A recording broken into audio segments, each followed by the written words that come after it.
students to hear.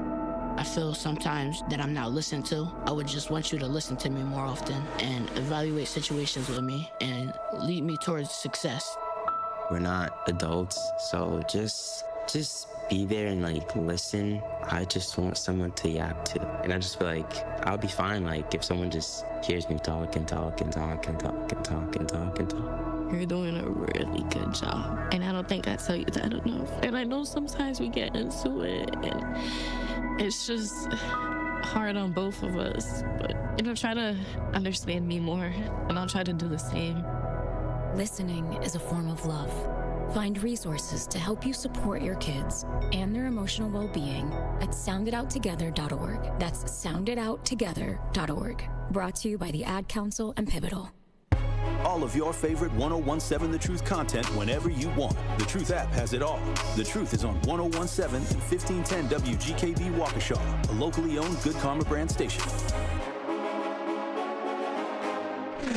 This is the Bloomberg Black Business Beat, brought to you by Lowe's.com. Code with Clossie is a nonprofit organization launched to help young women and non-binary teens break into coding. But as artificial intelligence advances, it could defeat the purpose of a coding boot camp like Code with Clossie. Osiami Okparia is CEO of Code with Clossie, and she told Bloomberg at a recent event that her initiative doesn't see itself as just teaching people how to code.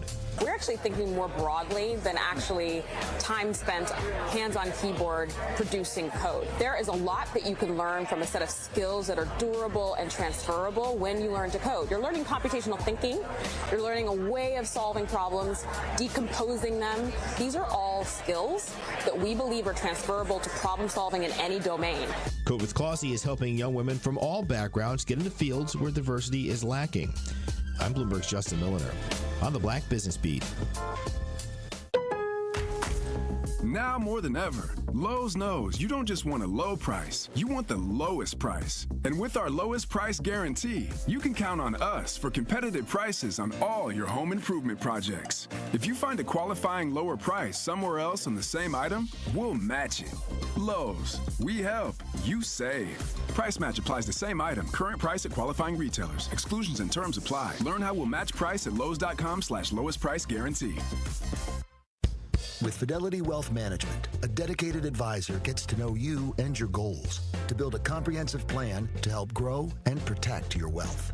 Backed by a team of specialists, they'll analyze all your accounts, even the ones they don't manage, to keep an eye on taxes and provide proactive portfolio insights that can help you unlock your wealth's full potential. Learn more at fidelity.com/wealth. Investment minimums apply. Fidelity Brokerage Services, LLC. Member NYSE SIPC.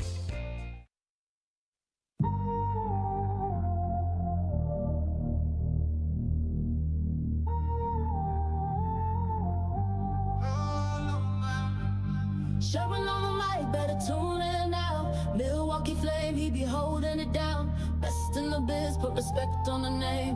Whole nation know he ahead of the game. Sherwin on the mic, better tune in now.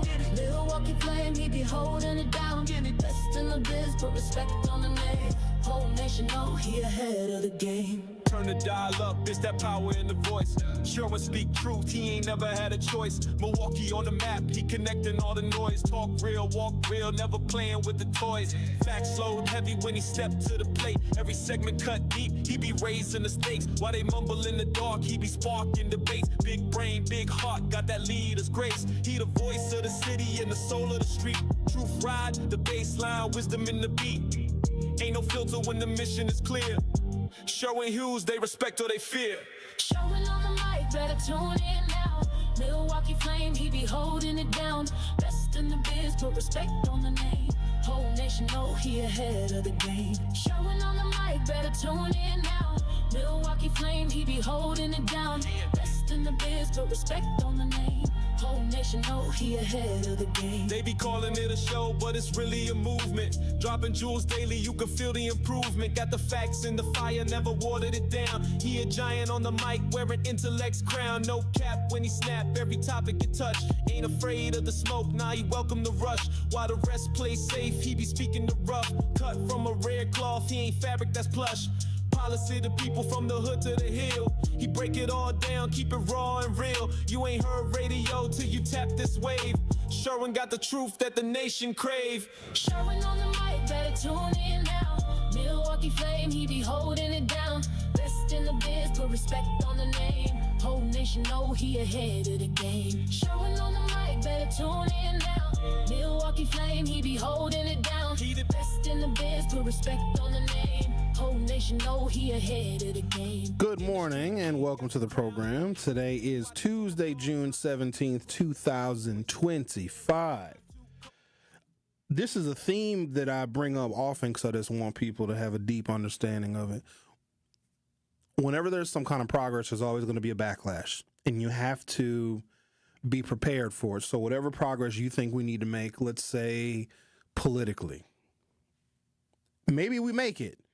Maybe we advance. Maybe we move the needle in a positive direction, but you have to be prepared for, especially in our split politics.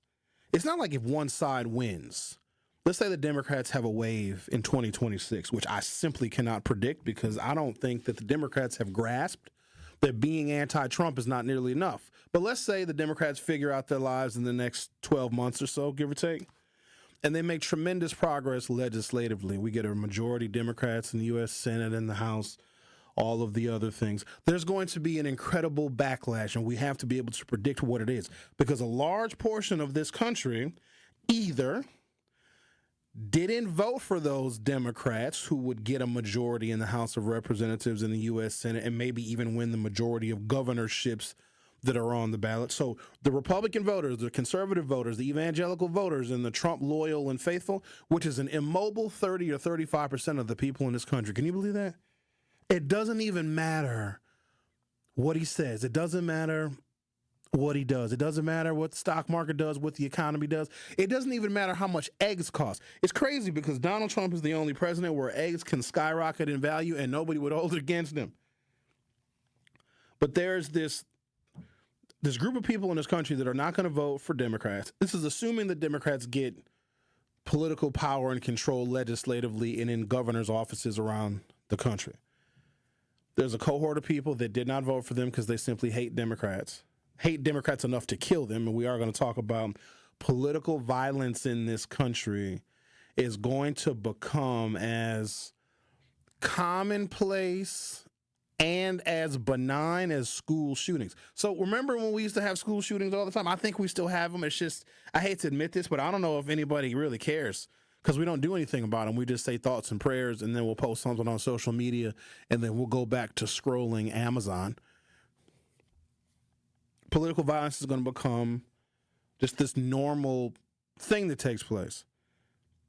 But if the Democrats are able to get legislative majorities and win the majority of governorships in 2026, the number of people that are going to be angry by that because they either didn't vote for those Democrats or they didn't vote at all because, in midterm elections, nationwide voter turnout is lower than it is in presidential years. So you're going to have a cohort of people that didn't vote at all but are going to be just as angry that Democrats assumed control of the legislative branch of the federal government. There's going to be some kind of a backlash. Now, I can't predict it. I do somewhat echo the sentiments of my colleague, Carrie Noni. She said it feels like something is going to happen. It does. It does. The Middle East, they're throwing firecrackers at each other, which, I guess that's been going on for a few thousand years, but this one feels a little bit more connected to the United States. It feels a little bit more personal. Donald Trump left the G7 a little bit early to deal with the situation with Israel and Iran.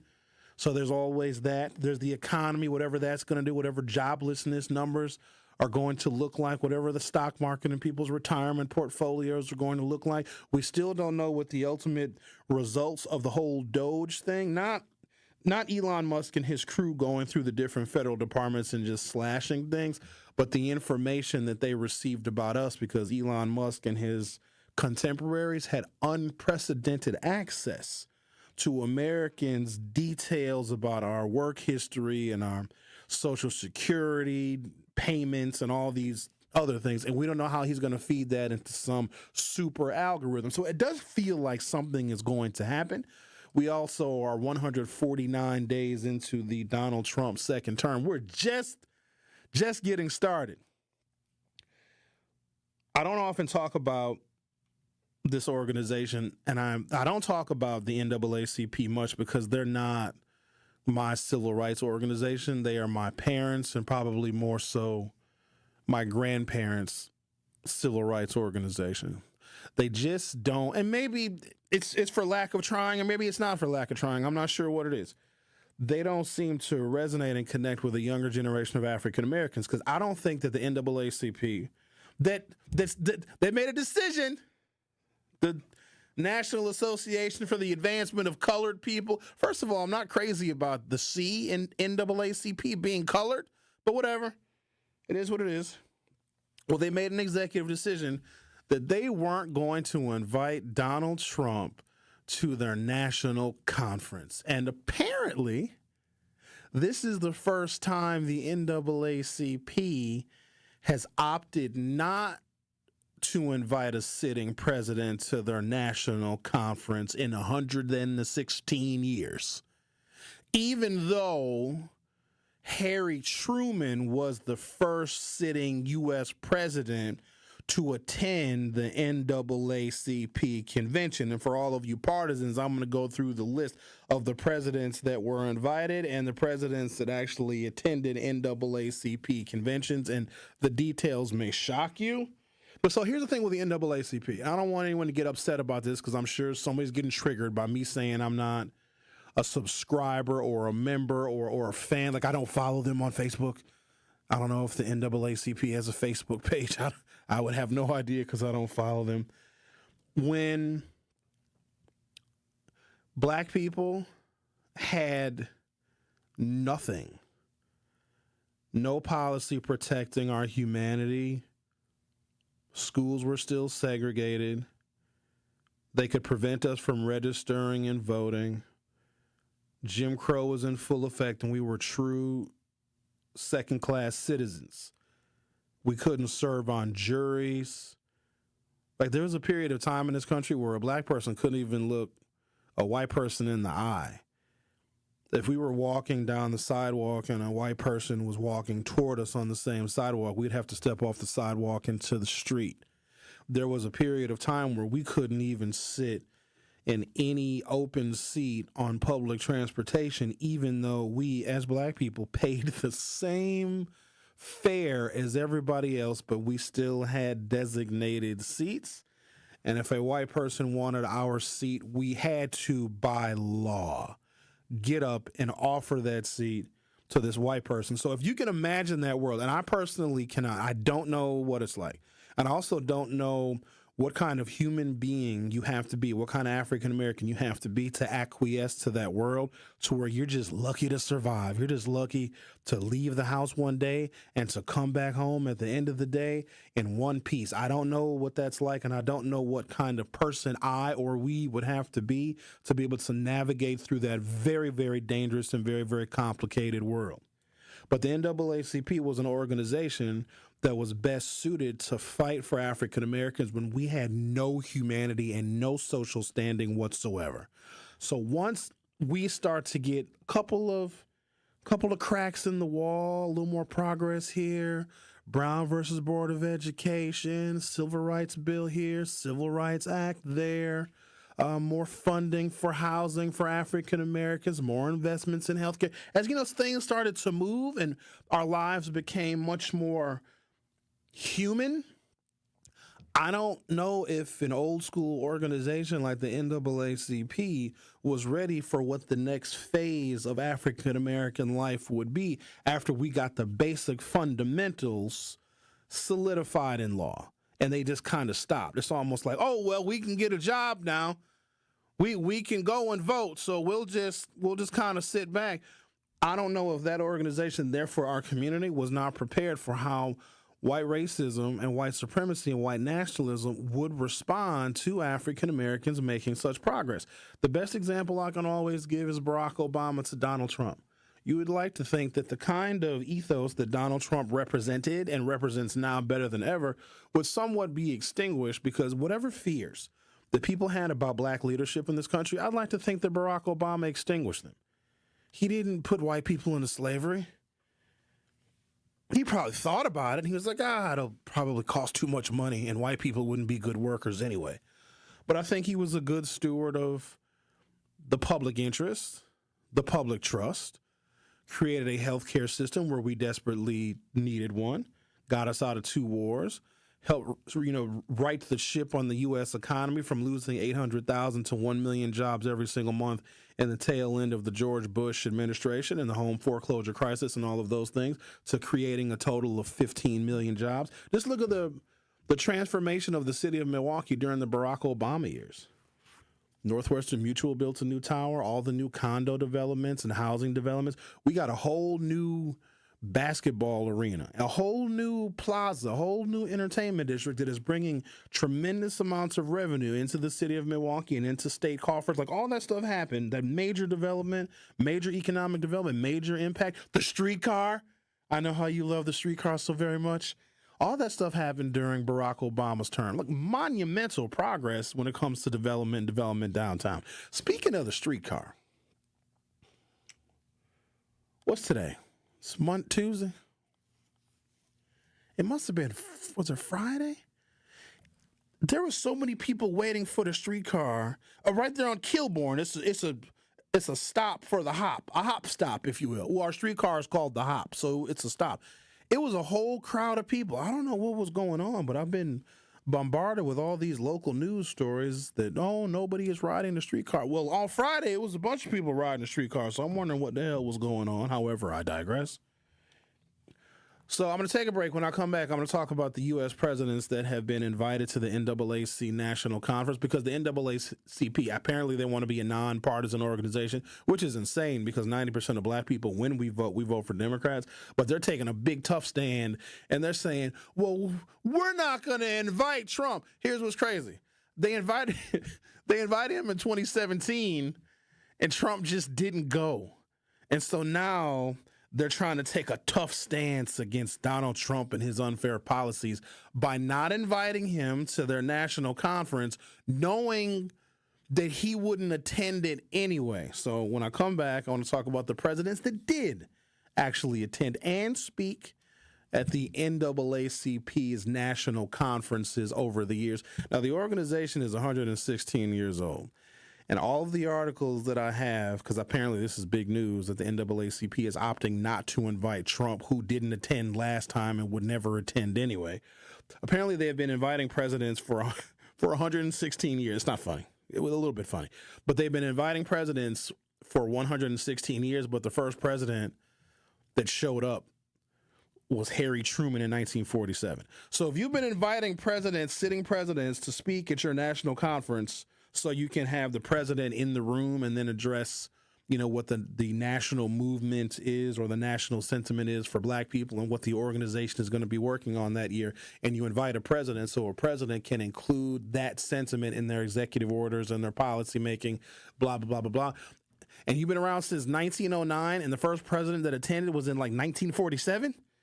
It's not a really good track record, but we'll talk about that and everything else under the sun. Also got some interesting information about homicides in Milwaukee specifically, because I don't talk about individual homicides, because that would be what my whole show would be about, especially in the summer warm weather months, because somebody's getting killed every day. So I can't just focus on each individual homicide, but just like an overall perspective on homicides in the city of Milwaukee and who is impacted most by that. So we'll talk about that later on in the program as well. You are listening to The Truth with Sherwin Hughes on 101.7 FM. I'll be back shortly. The Truth with Sherwin Hughes returns after this on 101.7 The Truth app, and 1017thetruth.com. Truth Nation, Gruber Law Offices and The Truth have raised the stakes for this year. The One Call That's All Gruber Cash Giveaway is now a $5K giveaway. Yes, you heard it right. $5,000 giveaway. Every weekday on 101.7 The Truth, you will have the chance to be entered to win the $5K giveaway. Listen to The Truth for the One Call That's All cue to call for your chance to win $5,000. Gruber Law Offices, One Call That's All. Visit 1017thetruth.com for official contest rules.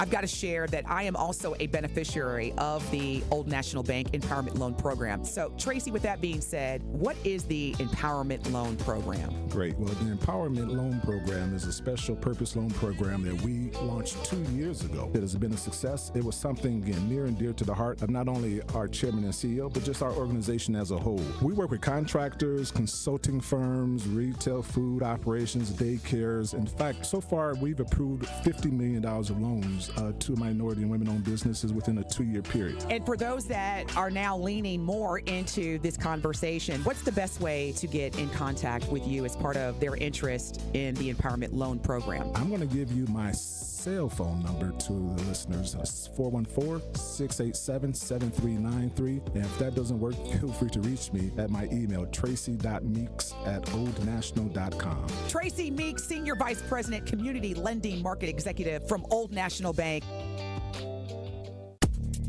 You are listening to The Truth with Sherwin Hughes on 1017 The Truth, The Truth app, and 1017thetruth.com.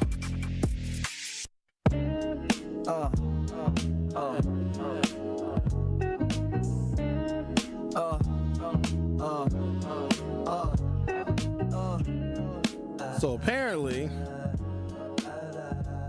every president, well, Harry Truman was the first one, but it says that the NAACP has prided itself on inviting sitting presidents to their national conference so that the leader of the free world can at least be in the room when they are talking about what their agenda is for the organization. And remember, the organization is the National Association for the Advancement of Colored People. In this era, so what is our next advancement as black people? And I'm very curious because I think depending upon the African American and where you live and how much money you have, your job, your level of education, you may say something different, which is fine because in those differences comes the compromise of how we actually move black people forward. Like, what is it? Like, what's the next thing that we need to do? And it's not reparations because that ain't going to help anything. If there's injustice that still exists, giving black people a whole bunch of money ain't going to fix that. It'll make us maybe a little bit more comfortable with the injustice because everything is more comfortable when you're rich, you know? But I don't even know what it is. I would like to see education fortified. I'd like to see more African Americans own homes.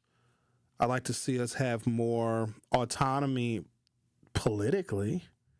But that's an us problem. I was scrolling on the Twitter yesterday, and there's a fella who a lot of white people talk about him. He's a writer or a journalist named Dan Schaefer. Never met the dude, but apparently a lot of folks quote him. I think he's a Democrat too, a lefty. And he was prognosticating on one of his blogs, which I didn't even know that people still wrote blogs. I thought everybody had a podcast.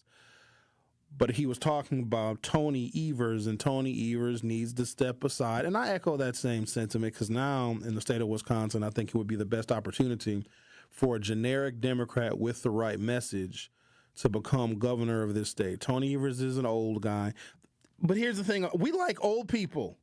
On average in the world, if you live on planet Earth, on average, because the majority of the world population is a lot younger than its leadership, you are led by somebody who is on average 40 years older than you.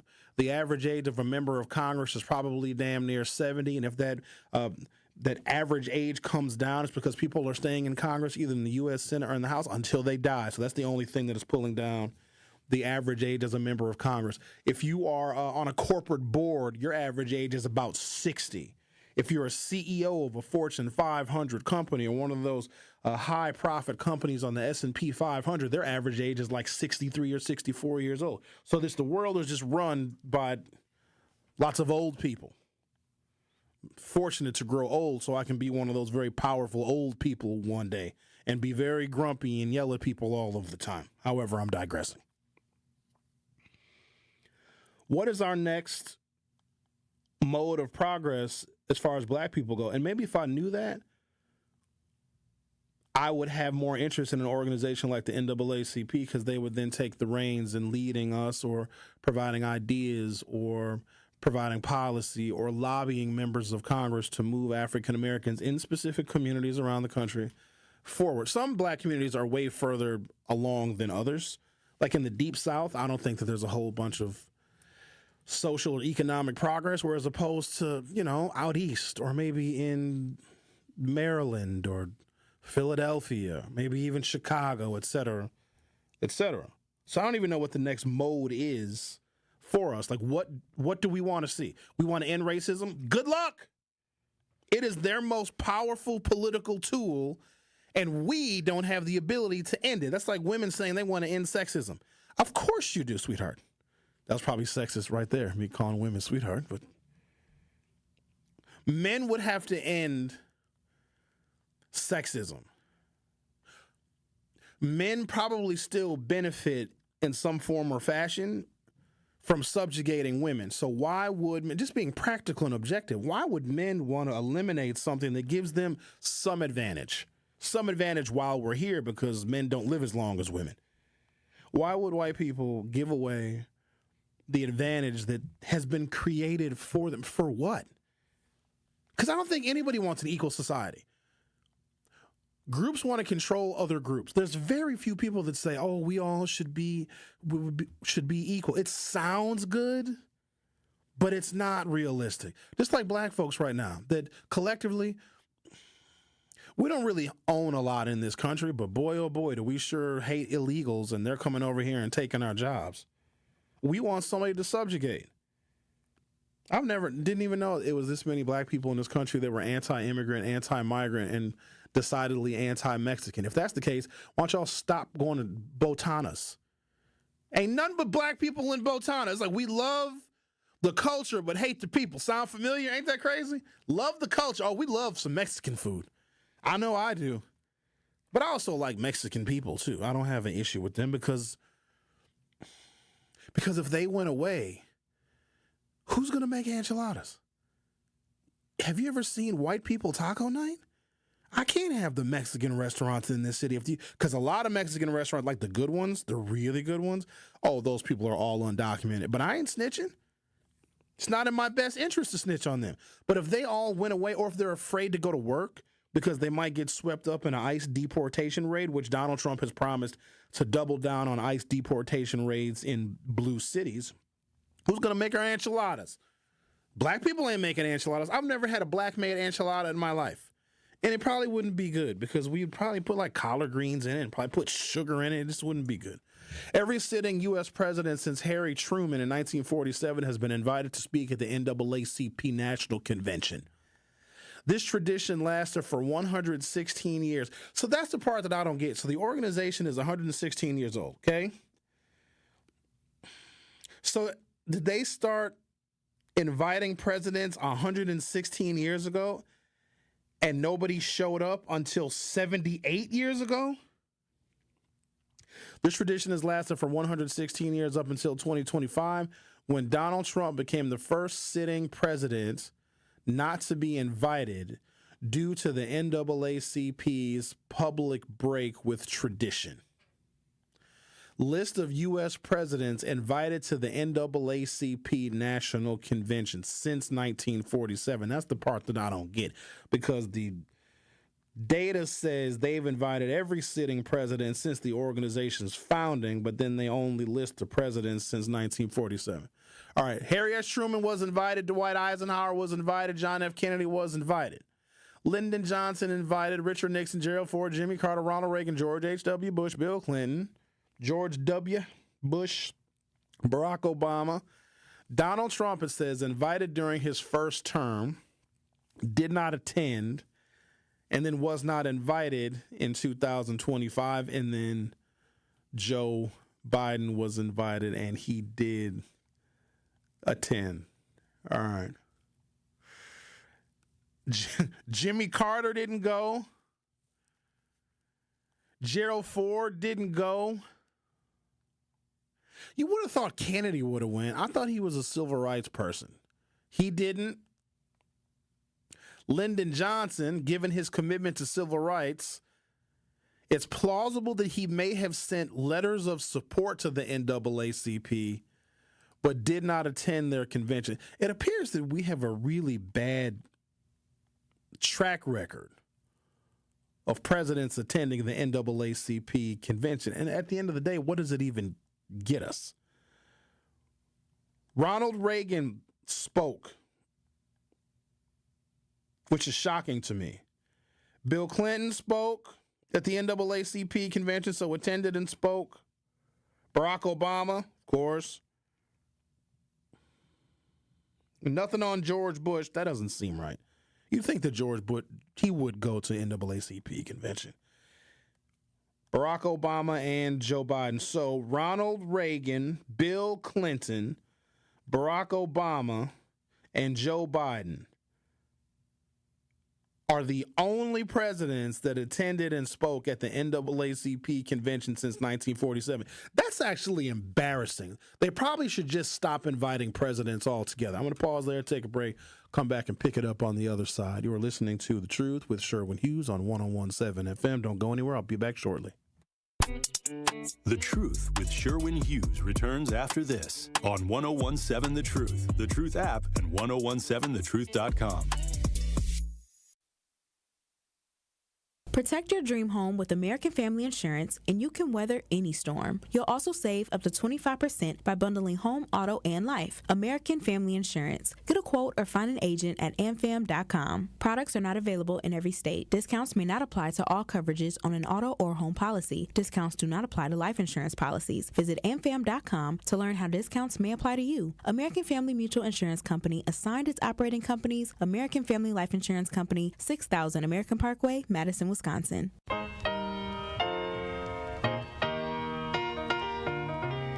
It's time for Truth Takes, a thought-provoking commentary on the award-winning 1017 The Truth. Here is Tory Lowe with his truth.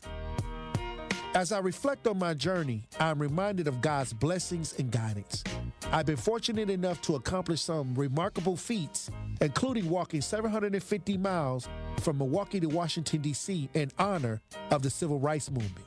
I also walked against violence from Milwaukee to Chicago and back for 7 consecutive years. My feet are still recovering, but my spirit remains strong.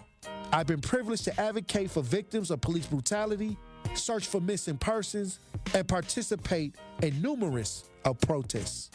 Last year, I was honored to visit the White House with my colleagues from 1017 The Truth to discuss pressing issues in the Black community with the Biden administration. Throughout my broadcasting career, I've received several First Place Wisconsin Broadcast Association awards for The Tory Lowe Show. I've also had the opportunity to be part of ESPN 94.5's Packer pregame show at Lambeau Field. As I look back, I am grateful for the incredible journey. Salute to my brothers and sisters on the front lines. And thank you for your tireless efforts and dedication. We're in this together, and I could not have done anything without the love and support of my community. I want to remind you to keep pushing forward, stay vigilant, keep your head on a swivel, green don't always mean go, and look both ways before you cross the street. And always look out for one another. In 2025, we still got a lot of work to do. God bless you, and I love you. This has been Truth Takes on the award-winning 1017 The Truth. Listen to The Tory Lowe Show weekdays from 1 p.m. to 4 p.m. You are listening to The Truth with Sherwin Hughes on 1017 The Truth, The Truth app, and 1017thetruth.com. The new whole city lock in. Sherwin speak facts, let the real talk begin. Mind like a weapon, every word cut clean. Your host, favorite host, the mic God supreme. No one match the brain, no one match the vibe. Milwaukee truth teller, yeah, we feel that pride. When the people need sense, he the one they call. Sherwin Hughes on the line, that's power, y'all. So Harry Truman was the first sitting president to attend and speak at the NAACP convention. Ronald Reagan was the next president in 1981 to speak. Ronald Reagan had a real complicated civil rights legacy. Like, he hated black people, but also signed into law Martin Luther King Jr.'s birthday as a national holiday. He also did some very weird, relatively progressive things for an ultra right-wing, evangelical, anti-abortion president. So he had a complicated legacy. Also, Ronald Reagan, one of his best friends growing up was a black guy. There's a documentary on a dramatized, it's not a documentary, it's like a fictionalized movie about his life, which is absolutely fascinating. He was a complicated man. Bill Clinton, of course, spoke at the NAACP convention. Remember back when we thought that Bill Clinton was our first black president? That was a bit premature. He was as close as we thought we could ever get. It was never on the long-term agenda for Black America, and I say that because it was never, I didn't hear it discussed growing up. Like my parents, who were very political, never discussed, oh, we need a black president one day. I think we just knew it would be too much risk. Not just the risk to the life of that black president, because previous generations of African Americans have seen a lot of deaths and a lot of assassinations, and COINTELPRO and the Black Panther Party, of course, being destroyed by the federal government, et cetera, et cetera. And so having a black president, and that wouldn't really solve all of our issues, because if white America is not prepared for it, and if white America sees a black president or high-level black political figures as a threat, then it wouldn't be worth it, because what could they do for black people? But what I have found, now that the smoke is cleared, that there's a number of black people that are still dissatisfied with Barack Obama because they think that he should have done everything. He should have done every single thing for black people. The only thing I think he should have done is closed the gap with the Medicare for all, because if you had a majority in the House and a majority in the U.S. Senate, and all you got was the Affordable Care Act that was so watered down and so compromised. I mean, it's a durable piece of legislation, and it passed muster at the Supreme Court. Maybe that's why the Affordable Care Act had to be as watered down as it was, because if they went as far as I thought it should have went, it might have been declared unconstitutional. But that's the only place where I think that he maybe fell short. He didn't put all of the energy and all of the muscle behind affordable health care for Americans like he should have. But there's still people that are dissatisfied because they think that Barack Obama is going to come and fix stuff that's wrong in individual black households. That's not going to happen. George W. Bush did speak at the NAACP convention in 2006. And yes, Barack Obama also addressed the convention. And Joe Biden addressed the convention in 2024. The previously mentioned presidents are specifically named by the NAACP and in news reports as having addressed the convention. The tradition has been for every sitting president to be invited, but not all have accepted or appeared. Notably, Donald Trump is the first president in 116 years not to be invited at all, and he declined invitations during his first term. But I don't know if that should be a news headline. It's like if you invite somebody and they say, screw you, and then the next convention you're like, well, we're not going to invite you this time, even though that person said screw you the last time. I'm not sure if I can call that any kind of meaningful racial progress. So we heard about the political deaths, the murders of two Minnesotans. One was a former speaker of the Minnesota House of Representatives, and then her husband, and then two other individuals. One was a politician, and their spouse were gravely injured. They survived. The other two survived, but they took 8 and 9 shots respectively. Another incident of political violence in this country. At the very least, at a bare minimum here, I wish that we had a president that could prioritize decency. And maybe it was when Barack Obama was president that it became okay to not respect the United States president. You know, I used to have a tremendous amount of reverence for the office. Now I don't. Because the standard has become so low for who we put in there that it's hard to have respect for the office. I mean, I should have respect for the office, but I don't think that I can anymore. And I certainly have zero respect for Trump. I can't respect him.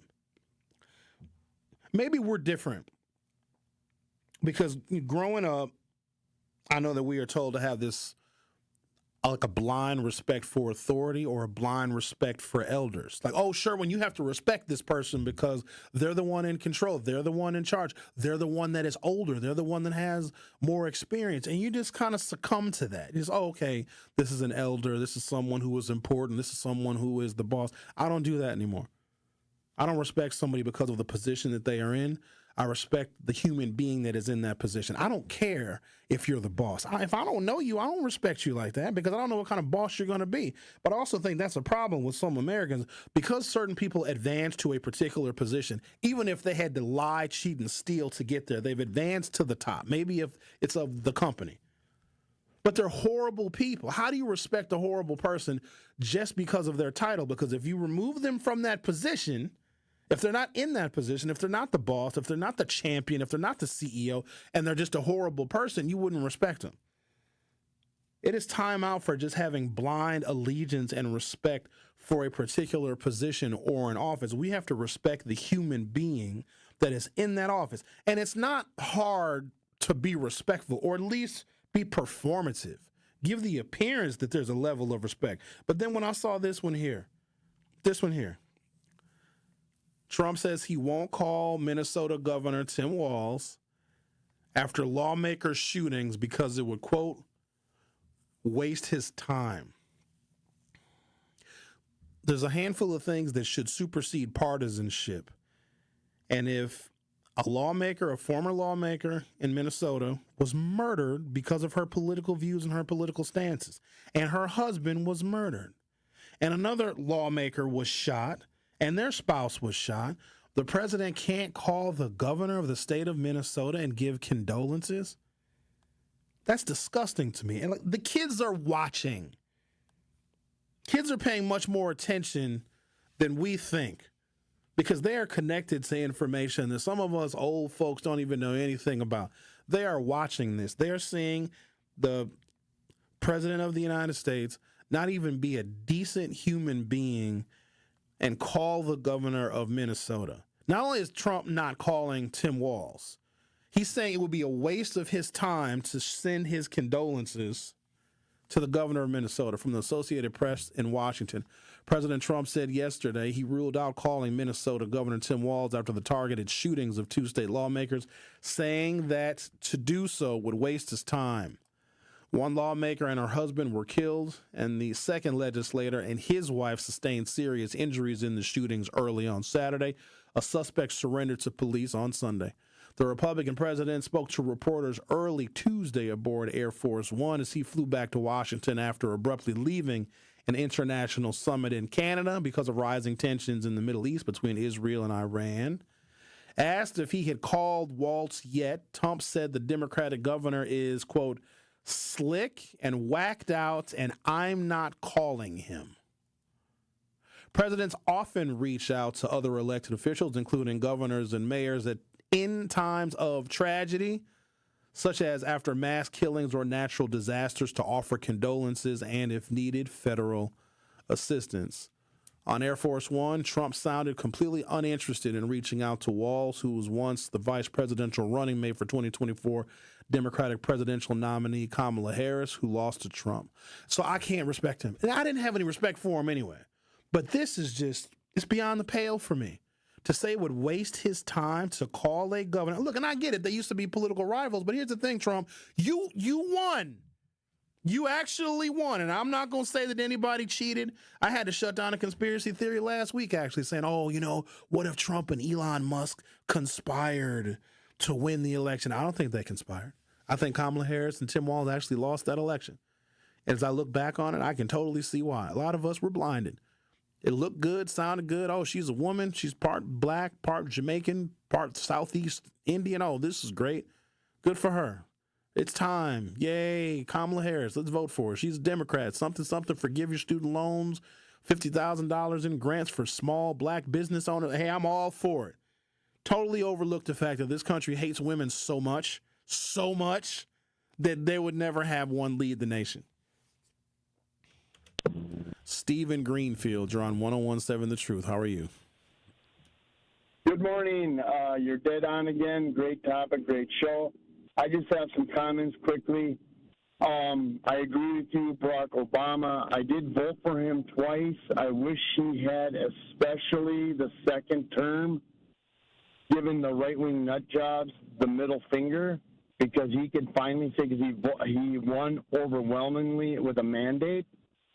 And there's three things that the Republican fringe, especially we still have, the nut jobs, and some Republicans, three things about they didn't like Obama. Number one, the fanatical fringe didn't want the black person in office. Number two, he was smarter than everybody, including Michelle, not just in the first lady position of making cookies, and like Melania Trump, her claim to fame is building tennis courts on the White House, and here Michelle is instituting programs for overweight, obesity, nutrition in schools, et cetera. Even Nancy Reagan had the half-ass say no to drugs, which whatever. And he didn't get razzed. He didn't get razzled when they were just so vicious toward him. He kept his composure, and that's why after he won the election, when he did his 2 terms, right-wing conservative evangelicals wrote a letter to him and saying how he was so sound morally and all that.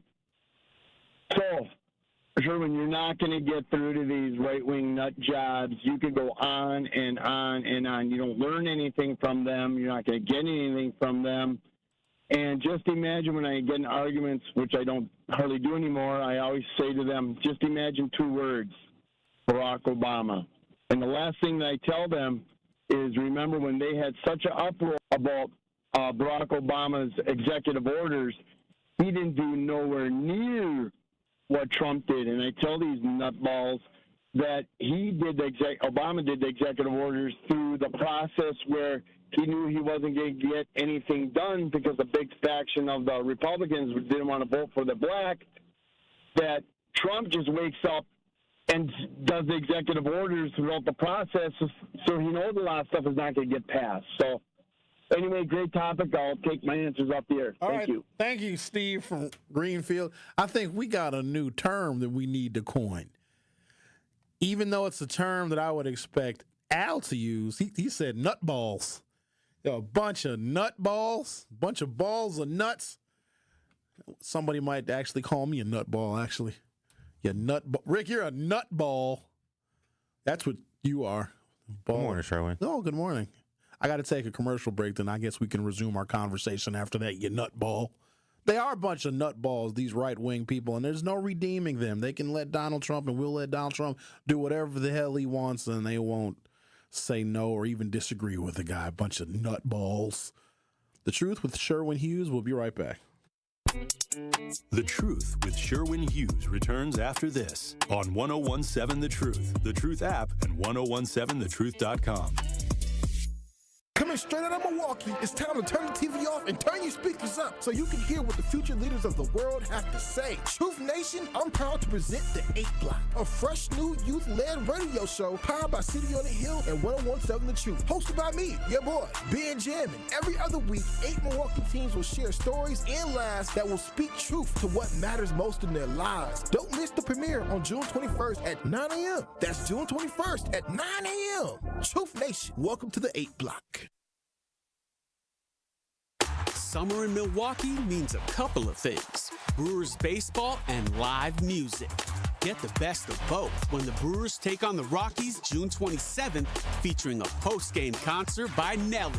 Then the first 25,000 fans at the game on June 28th get a Pat Murphy Manager of the Year bobblehead, courtesy of Toyota. Get ready for a weekend you'll be talking about all summer. Get your tickets at Brewers.com. For 75 years, the Muscular Dystrophy Association's voices have thundered through the halls of Congress. For 75 years, we've willed the impossible into existence. For 75 years, the MDA community has pushed the science, shifted the narrative, and established the field of neuromuscular medicine. And until that day when this is all a thing of the past, you couldn't stop us if you tried. Join us and celebrate 75 years of breakthroughs at MDA75.org. It's 1017 The Truth's Dr. Ken Harris for Pella Windows and Doors of Wisconsin. When it's time to upgrade your windows and doors, wouldn't you like to work with the best? But maybe you're thinking in these volatile times, I don't want to spend a fortune. Well, Pella, the best in the industry, has a product line for every budget, and right now you can get no interest and no payments for up to 2 years. And if the plan is to wait, guess what? You can get it now and wait to start making payments up to 2 years. Pella truly believes that quality windows and doors don't have to be expensive. With a range of affordable options and products assembled in the U.S., you can get the look you want at a price you can afford. And with Pella's free in-home consultation, no obligation quote, and range of available financing, getting new windows and doors from Pella is easier than you think. Certain restrictions apply. Ends June 30th of 2025. Set your free in-home consultation today at PellaWI.com.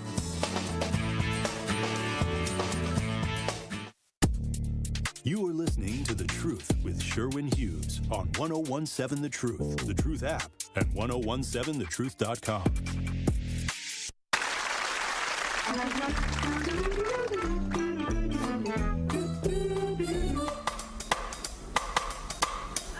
Phenomena. Phenomena. Phenomena.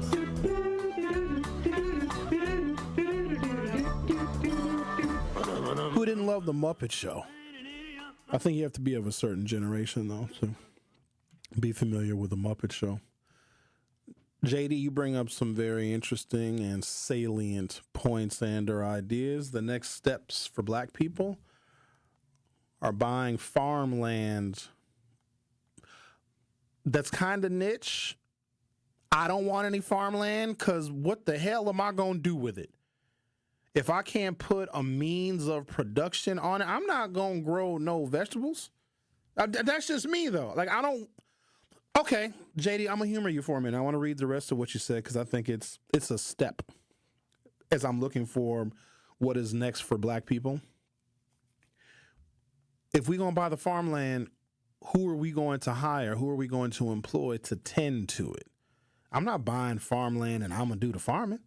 I'll buy some farmland and have migrant workers tend to my farmland and harvest my vegetables. I'm not going to do it, nor will other black people want to do it. Entrepreneurship to employ our own. So I'm definitely not opposed to that. But as I scan the city of Milwaukee, and I try and be as many places as I can to get different bits and pieces of the city, our public education system, and we can have this debate, is failing black children at such a level that you can actually see it, right? And we'll say stuff like, well, how come they're not involved? The parents need to be much more involved in their education. If you go back another generation, MPS failed them too. So the parents of these children were also failed by that same school system. And I don't want to stereotype and I don't want to generalize, but sometimes I have to for the sake of the argument. Just like basic skills, soft skills, customer service skills, there is a difference based upon the level of education and the census tract that you are in. I would love to be able to have black people fill all of these positions, but we don't have the skill set because we are not being adequately prepared in the institution that sends black children out into the adult world of work. College has been demonized, and it's also very expensive. We don't do that either. You can't hire somebody that doesn't have a skill set, and I hate to admit that.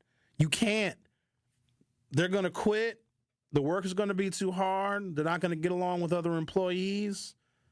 They're not going to respect authority, and they don't have a skill set. You can't hire somebody that's not going to help your company be more profitable. It makes zero sense to pay somebody whatever the wage is if they can't help that company grow and make that company profitable.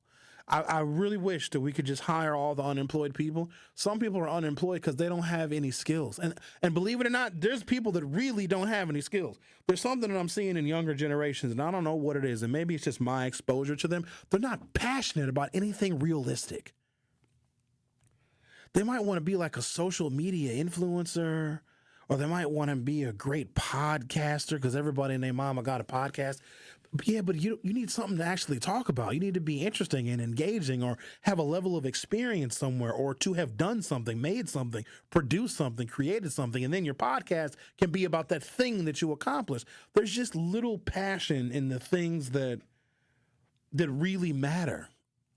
And I don't know how you survive as a country when that seems to be the case. There's just no real motivation to be great and to do great and to create and to produce and to be the next thing of monumental significance. It just doesn't really exist. There's just very little passion. Increased home ownership, I certainly can get behind that one. And I say I get behind increased home ownership because if you own a home, you are much more likely to be civic minded. You're much more likely to want to be involved in elections and taxes and where your tax dollars are going and how you fund education. All of those things flow through home ownership because renters sometimes don't care because they're not getting a property tax bill. Now, they're still paying property taxes indirectly through the increases in their rent. But also, if somebody is moving from neighborhood to neighborhood, a year lease here, a year and a half lease here, a month-to-month lease here, it is very, very hard to be committed to it. I'm not saying it doesn't happen, but it's hard to be committed to a neighborhood when you're already looking for your next apartment. It's very, very tough to say, oh, I want to make this area in which I live better for the next 9 months I have left on my lease. So I am in favor of home ownership, but it's becoming very, very hard to obtain because home prices are still way too elevated and interest rates are disgustingly high for a 30-year fixed mortgage. I have thought about selling my house. Up until fairly recently, I was like, you know what, let me sell this house. Been here long enough, got a little bit of equity in it. Because I'm downtown sometimes 3 times a day. Maybe I get me a little condo downtown. I can't. Because even if I take the equity I have in my home and use it as a down payment toward a condo, do y'all know the condo fees sometimes are $800 and $900 a month? That's insane to me. They'll price you out of a condo. Your mortgage is going to be, with your property taxes, it might be $2,500, $3,000 a month on a $500,000 condo. $550,000, $600,000, give or take, right? And you got to pay another $800, $900, $1,000, $1,100 per month for your association fees. That is insane to me. I'm going to keep my black ass in my house till they got to pry me out of that joker. In the ghetto. I resent that term. I live in the heart of a working class neighborhood, actually right around the corner from Homer Blow. I would rather live, because I've lived around white folks before. No thanks. I have a mixed block. My block is kind of mixed. I'd be more afraid to live out where you live, Ricky, because, it's just the culture is not as accommodating, let's say. We'll continue this conversation in hour 2. The Truth with Sherwin Hughes. Will be right back. The Truth with Sherwin Hughes returns after this on 1017 The Truth app, and 1017thetruth.com. Truth Nation, unfortunately, violence is on the rise in Milwaukee, and this is a problem which impacts us all. Please join me and the Truth team on Saturday, July 12th from 9 a.m. to noon for our 3rd annual Walk Against Violence, supported by 1MKE. Enough is enough. Now it's time to bring an end to senseless violence in our community. To join our Walk Against Violence on Saturday, July 12th, visit truthwalkagainstviolence.com to sign up today. Here at the new 1017 The Truth, we aim to be a staple in Milwaukee's Black community. We are committed to partnering with local organizations and supporting Black-owned businesses. We are proud to call Milwaukee our city and promise to be a positive reflection of our community. We look forward to celebrating Black culture and excellence with you every day as we make history and continue to uplift the voices in our city. Join us for the journey at the new 1017 The Truth, founded by Gruber Law Offices, Milwaukee Black Talk. What fills your cup? Those things, big and small, that make each day rewarding. Here's what fills our cup at Educators Credit Union. When you walk in the lobby and see your favorite teller, cultivating financial literacy to build stronger communities. When we help you buy a home when you didn't think it was possible. The best part? Seeing you leave with a smile because we made a difference in your life. It fills our cup to see you succeed because we're more than a financial. We're people helping people. Educators Credit Union. Achieving more together. Insured by NCUA. At Hope Christian Schools, they're transforming lives through the power of Christ-centered education. Their nurturing environment combines academic excellence with strong Christian values. They offer free transportation and free tuition options to help set children up for success. Through faith, dedication, and unconditional love, they empower their scholars to discover their God-given potential and pursue their greater purpose. Don't wait. Start your child's journey at hopeschools.org. Truth Nation, let us talk our ish for a moment. There is no other station in the country where you get a front row seat to hear from some of the biggest names in politics, pop culture, and sports. People like Grammy Award winner John Legend. Knowing that fight isn't over, knowing that we've got to stay motivated and stay inspired. Glory was the song that myself and Common wrote. Two brothers from the Midwest, from Chicago and from Springfield, Ohio. Oscar Award winning actor Don Cheadle. I know that we're the bright, shiny thing that sometimes gets the attention, but I would say don't listen to celebrities. You don't have to listen to us. Listen to yourself. And President Donald Trump's son, Don Jr. When did we have a strong economy? And I don't think anyone with a straight face can say right now. And the reality, when you look at it, it's not even voting for my father. Look at the team that's now surrounding him. Tap into the award-winning and nationally recognized 1017 The Truth by downloading the Truth app and streaming us live at 1017 The Truth on YouTube. Milwaukee Black Talk. Listen to the home of the 5K Gruber Cash Giveaway. 1017 FM, 1510 AM, WGKB Waukesha, and W269DL Milwaukee, a locally owned Good Karma brand station. You are listening to The Truth with Sherwin Hughes on 1017 The Truth, The Truth app, and 1017thetruth.com.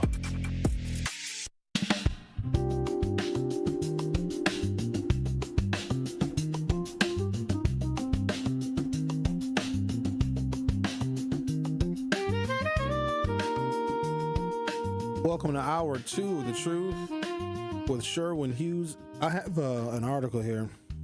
It's an opinion piece that appeared in the New York Times. It's saying that political violence in this country is going to become as commonplace as school shootings. I certainly hope not. I do want to address the article, so hopefully we can get out ahead of political violence so it does not become normal. You shouldn't have to settle your political disagreements or take revenge on somebody that has a different viewpoint than you by killing them. But I was like, wait a minute. Let me take this concept a little bit further, because it's insane to me. Like, and I've argued with, you name it, everybody, some of y'all, members of my family, strangers on the street, about different political stances. And I'll defend my political stances, because I'll tell you why I believe what I believe. I'm not trying to change your mind. I'm just going to give you my perspective on why this is my choice to support this or not support that. And I just leave it at that. It's a matter of opinion. Everybody has their own opinion. Some of y'all have opinions that I don't necessarily share. I don't need to have everybody think the same way as me. I always find it fascinating when somebody will call in, like a first-time caller, they'll say some stuff like, well, Sherwin, I agree with you 99% of the time, but I don't always agree with you. I'm like, well, that's how it's supposed to be. I would rather it be like 50-50. You disagree with me 50% of the time, agree 50%, because in the 50% in which we don't see eye to eye on the issues could be where some compromise could take place. But if political violence is to become normal, and I think under this president, because you got to remember, January 6th had a real profound effect on how some people will react when it comes to politics, because they just agreed with Trump so much that they would be willing to cause damage and destruction and even threaten the lives of elected officials. Like, that's not just like a flash in the pan moment. There are people that wanted to be in Washington, D.C. on January 6th, but could not go, but still have thoughts, these disgusting fantasies in their minds about committing political violence because they hate the libs and the left and the Democrats just that much. And you know what it is, really, ladies and gentlemen? It's just a disagreement. You see something from a different perspective than somebody else. That's it.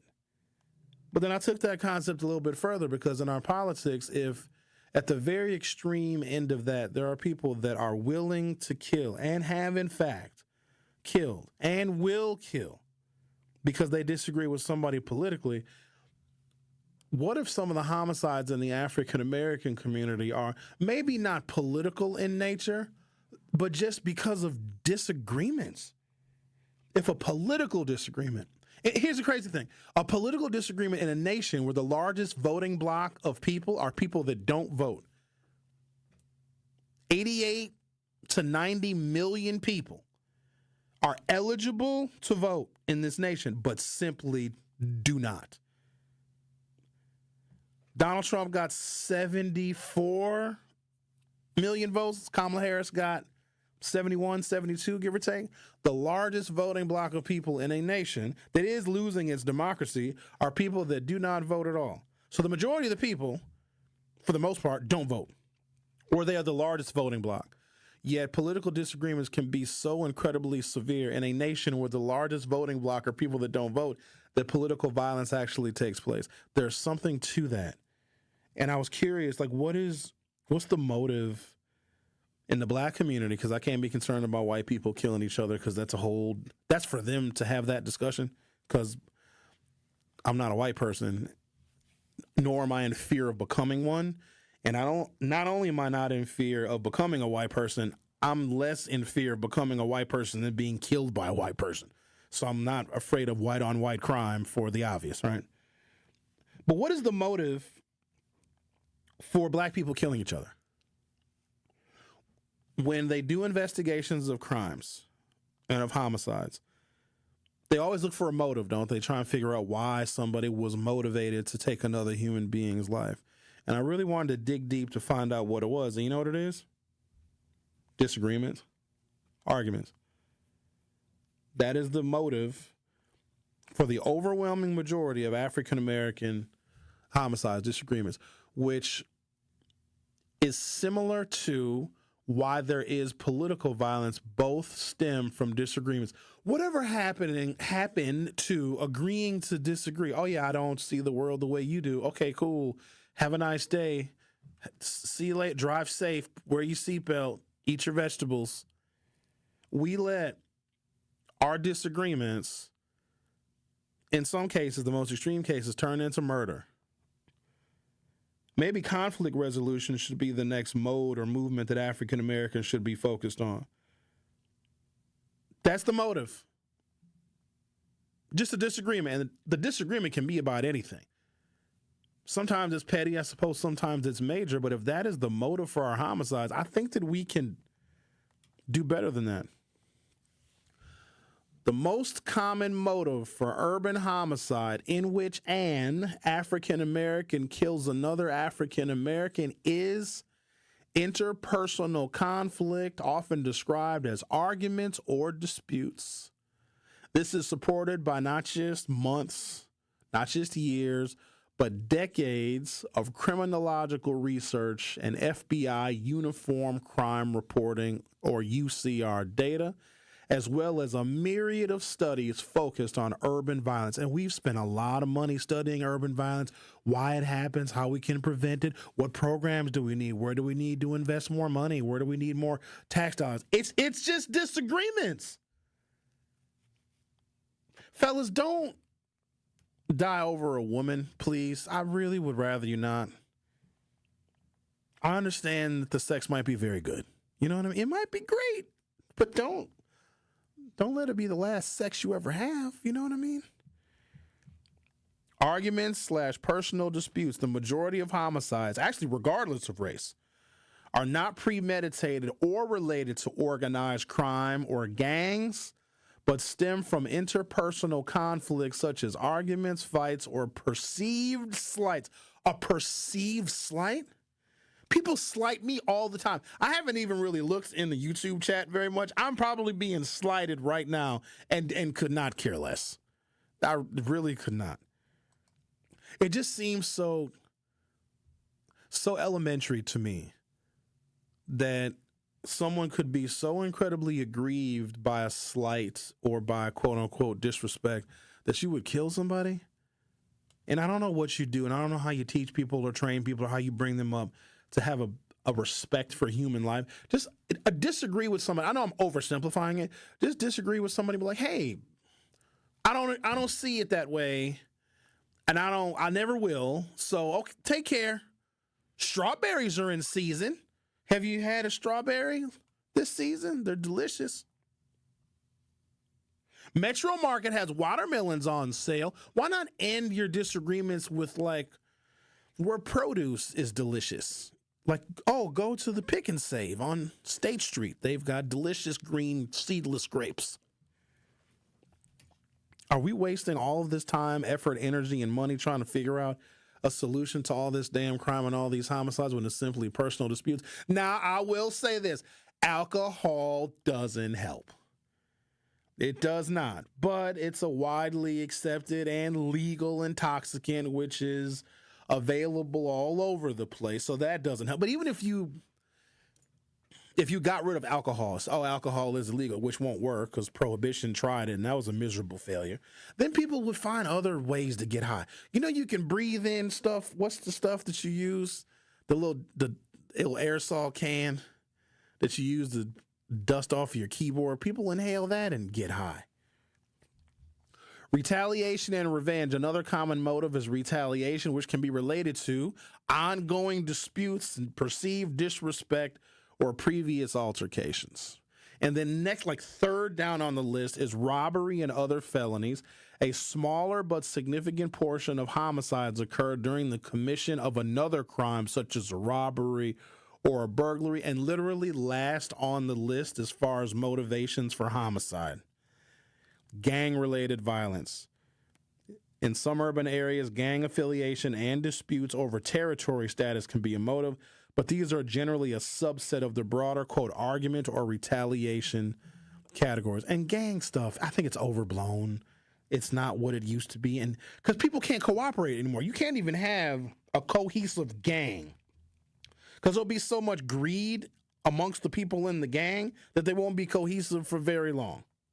According to the FBI's supplemental homicide reports and the Bureau of Justice Statistics, the most frequently cited circumstance for homicides involving African-American victims is an argument or personal conflict. For example, the Bureau of Justice Statistics report found that 50% of homicides with known circumstances were the result of an argument or a personal dispute, a pattern that is consistent across racial groups. Another analysis in 2023 by the Violence Policy Center and other urban violence research organizations also confirms that most urban homicides, especially those involving young black men, are not random or gang-related, but stem from interpersonal disputes that escalate, often with the involvement of firearms. What are they arguing over? Does anybody know? Rick, if you wanted to kill somebody over an argument, you're probably a bad example. I don't even want to know. Go ahead and ask me. I don't want to know. Let's talk about it. The most common motive for urban homicide in which an African-American kills another African-American is an argument or personal dispute that escalates to violence, often involving a firearm. This is followed by motives such as retaliation and less commonly robbery or gang-related offenses. The Milwaukee Homicide Review Commission. I want to roll this topic into political violence, which is the same thing. It's a dispute, a disagreement. Somebody doesn't see eye to eye with somebody, and we're going to let political violence just become as common as school shootings. We're failing as a country when we can't get out ahead of something that is wholly preventable by us. Conflict resolution. I swear I had a conflict resolution class when I was in high school, and I graduated from high school in 1993. According to the Milwaukee Homicide Review Commission and 2024 Milwaukee Police Department data, the most common cause of homicide in Milwaukee shootings with guns used in 90% of homicides. About 44% of victims knew the killer. About 31% were killed by strangers. That's kind of a high number. Well, I guess you can get into an argument or a personal dispute with a stranger, I suppose.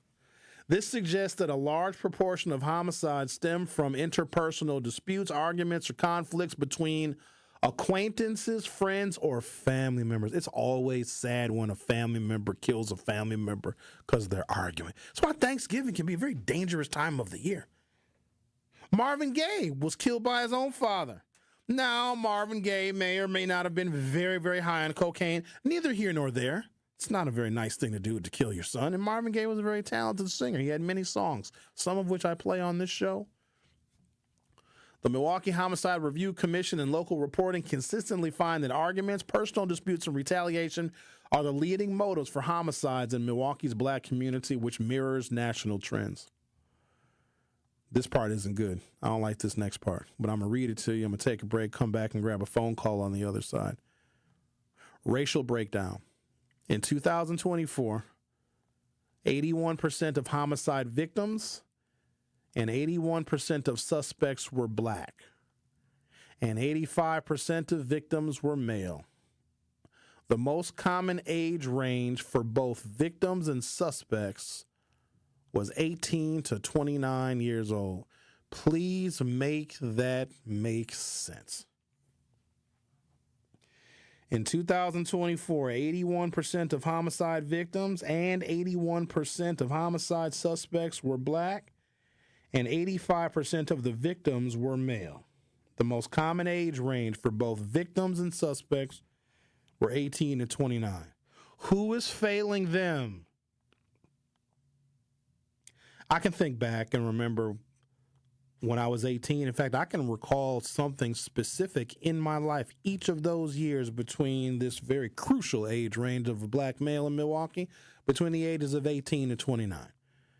You know what the majority of what I wanted to do between the ages of 18 and 29? Have fun. Enjoy myself. Expand my horizons. Make a little money. Go do fun stuff. Probably get laid. Finish college.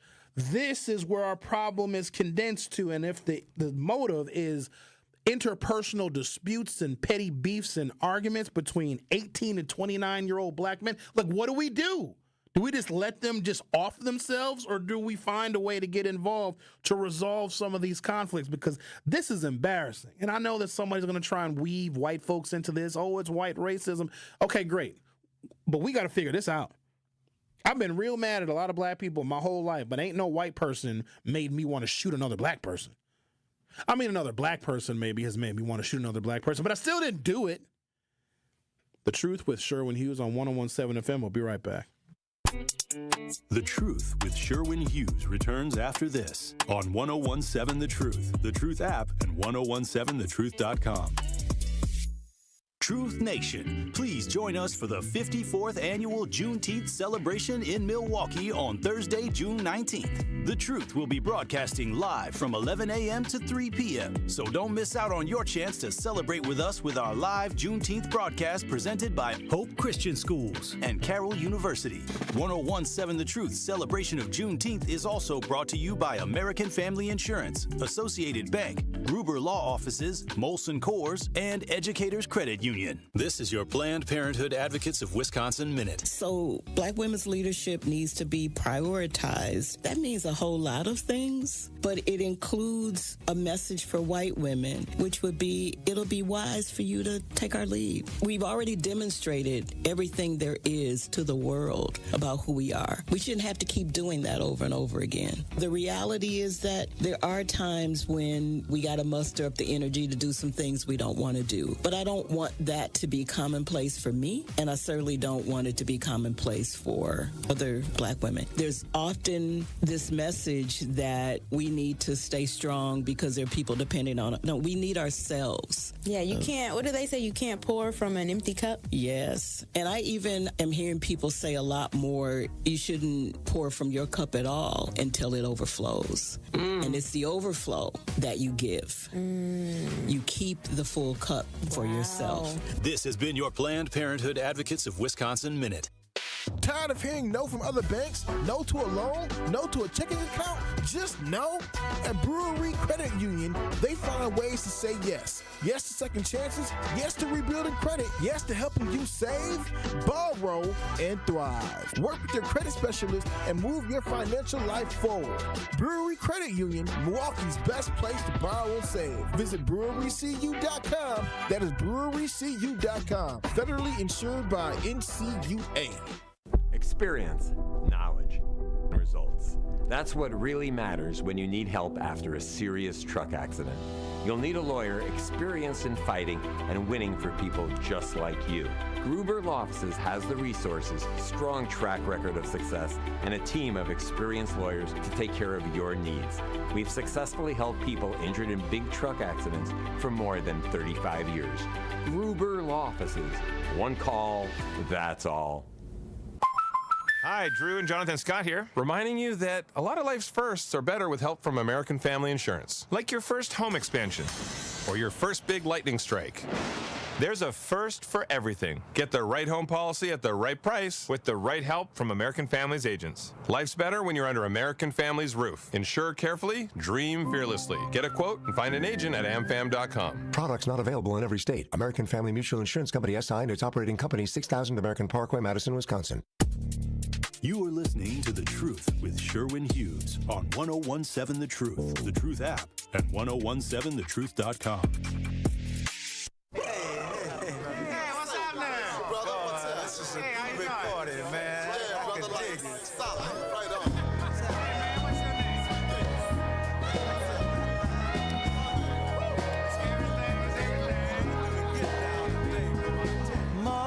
The majority of motives for homicides, whether it be politically motivated violence or this black on black crime thing that we often hear so much about, is simply an argument or a dispute. And everybody argues and everybody has a dispute with somebody over something, but I also would like to think that people can find other ways in settling their arguments and their disputes. How do you all resolve conflicts?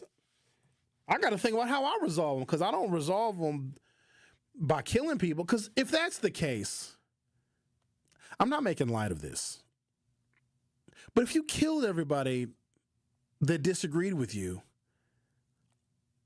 you would just live in a world where everybody agreed with you, which I could get used to it, but I don't want to have to, you know what I mean? I don't want to kill people to live in a world where everybody agrees with me. You know, that what fun is that? It would be easy, I suppose. But there are other ways in which we resolve our conflicts. Now, it also depends on, I guess, how important that person is to you. Because if they're really important to you, you don't want to kill them. You might want to foster some understanding or look for other ways in which there is common ground. I know that our violence interrupters, we've got great people that are out there in the city of Milwaukee, and they see arguments and conflicts and they jump in the middle of it. They're doing incredible work, because if I see two people arguing that I don't know, so I went to Wisconsin Fest on Saturday, and we were leaving, and the person I was with, she saw what I thought was one of the more dangerous situations that you need to stay away from. And she is very much a peacemaker, even when it's strangers. I don't get involved. If I see two strangers arguing, listen to me. None of my business. I don't know who did what to who, who's the victim, who's the villain, and ain't not none of my business, and that's just how I operate. I don't like that. When two people are arguing, and you don't know not nan one of them. I hate when people, hey, what are you guys arguing about? That's the person that gets shot. That's my experience. The person that oversteps their bounds and tries to interject themselves in two other people's argument. Somebody might have punched somebody's mama, or somebody might have sexually assaulted somebody's sister. You don't know what that damn argument is about. Stay out of that mess. That ain't for you, because you always the one that gets shot. That's how strongly I feel about that. So we had the taco truck, because, you know, it's after Wisconsin Fest. We wanted some damn tacos, because we love us a taco, okay? We see what I think is one of the more volatile situations you may ever come across in the city of Milwaukee on 24th and Wisconsin Avenue. Two homeless people arguing. First of all, I'm not nowhere on Wisconsin Avenue after 12 o'clock. Good, Ricky. You stay home then. You getting tacos on 24th and Wisconsin. What's wrong with you? That's where the tacos taste the best. However, don't let me digress. And she sees, and these two homeless dudes, you know what I mean? Like, I don't know who has a shank. I don't know who has a rusty razor blade. And so she sees them arguing. She's like, they need to stop it. I need to go over there and say something. And I had to snatch her. I'm like, what the hell is you doing? I don't get involved in other people's arguments. Now, some of you do. but also some of you have a death wish. I can't do it. Because if I don't know what they're arguing about, and a lot of times people are drunk or they're high, don't know what the hell they're saying. That's for somebody else to sort out. Let's talk to Al. How do you solve conflicts, Al, when you have them? Well, I really don't have conflict. That's a you problem, not a me problem. You know, but hey, may peace be with you. And unto a lot you. of times with our people, see, some of our people have no value for what they see with one another because a lot of them are very, very, very, very petty. You know, but they know how to turn the other cheek and be a bigger person when they come to that white man.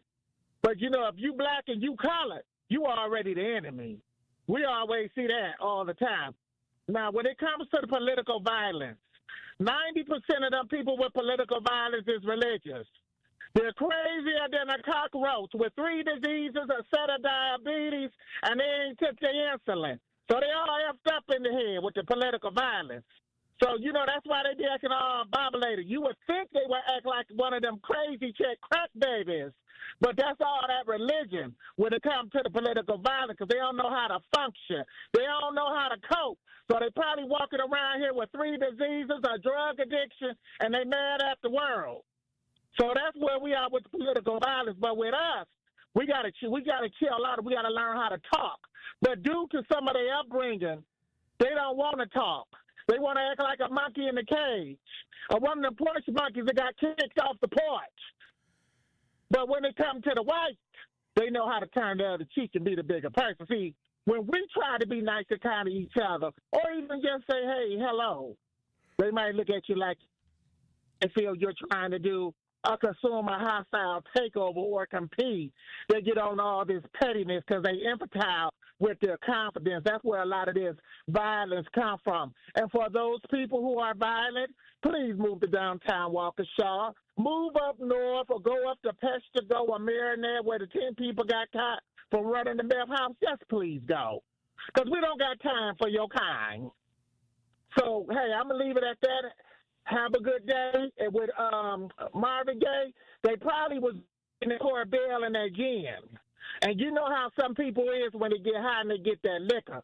All the demons come out. Don't let them be religion. Because you know when them Christians get angry, the real evilness come out. Just like these school shooters down in down in Minnesota. And don't forget that other guy. What's his name? Jack Brewer or something?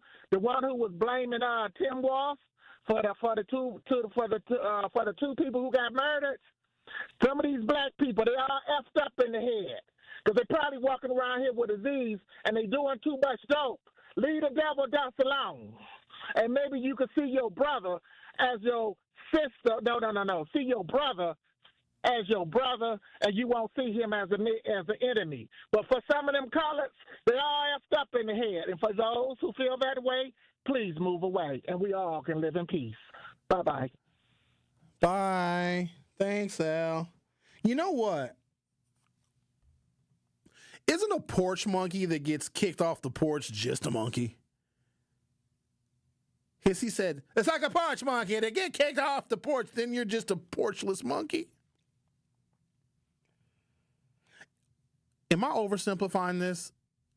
If conflicts and interpersonal disagreements is the main motive for homicides, especially in a city where 81% of the people that are committing the homicides and a like percent are the ones that are the victims are black men in the city between the ages of 18 and 29.